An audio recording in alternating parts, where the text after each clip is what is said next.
if that representative of the folks who went to the Elliott State Forest is here. Yes, here she is. This is Isabelle. Let's hear it for Isabelle. This is why she went and actually was willing to put herself on the line to save the Elliott State Forest. We got a few minutes here, and then we end with a 30-minute bluegrass set.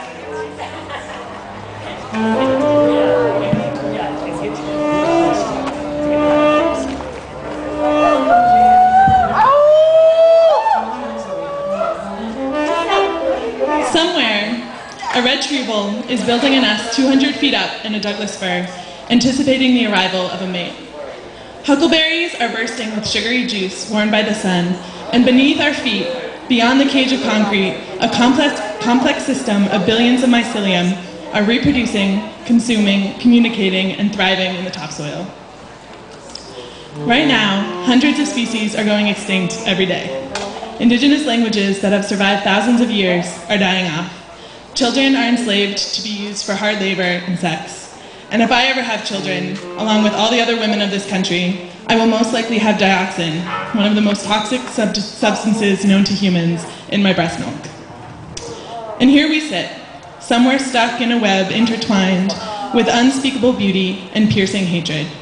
Can we afford to sit quietly by while the last traces of native forests are sold and destroyed? No. The Elliott State Forest is the largest area of native forest remaining on the Oregon coast. Up to 500 acres of this public land is sold by the Oregon Department of Forestry to private timber corporations to be clear-cut every year.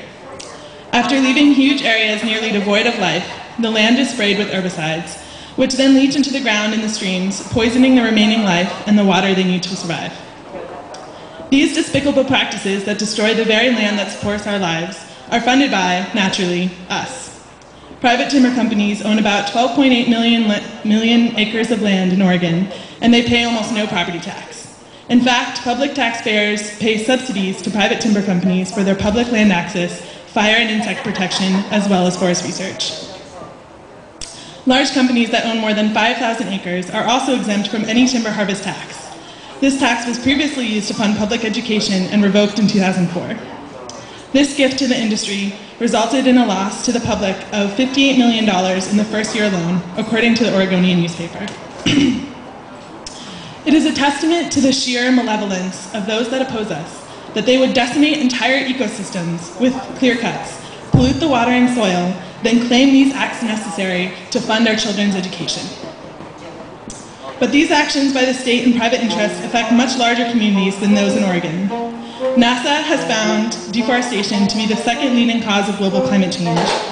According to forest scientists Mark Harmon and Olga Krankina at OSU, the Pacific Northwest forests store more carbon per acre than perhaps any other forest in the world.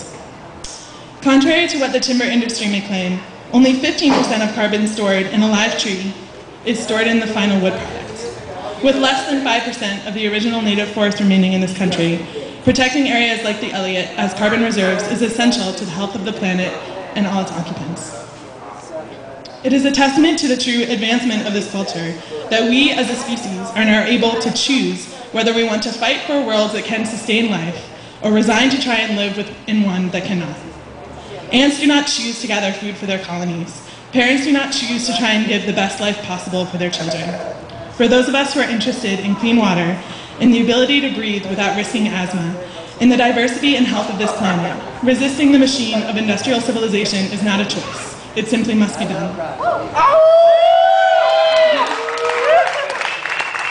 What tactics we employ to meet these goals is, however, up to us. I chose to lock down to a barrel back in July because it seemed like the most effective thing to do at the time, and I was backed by the enormous support of my community. Being arrested puts me in the spotlight, but there are many other people who made the blockade in the Elliott possible who deserve recognition. I believe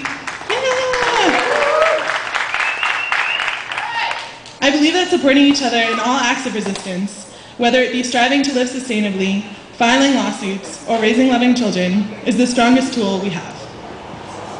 I was asked to speak today about why I chose to get arrested to protect the Elliott, but in my mind, I did not choose to get arrested.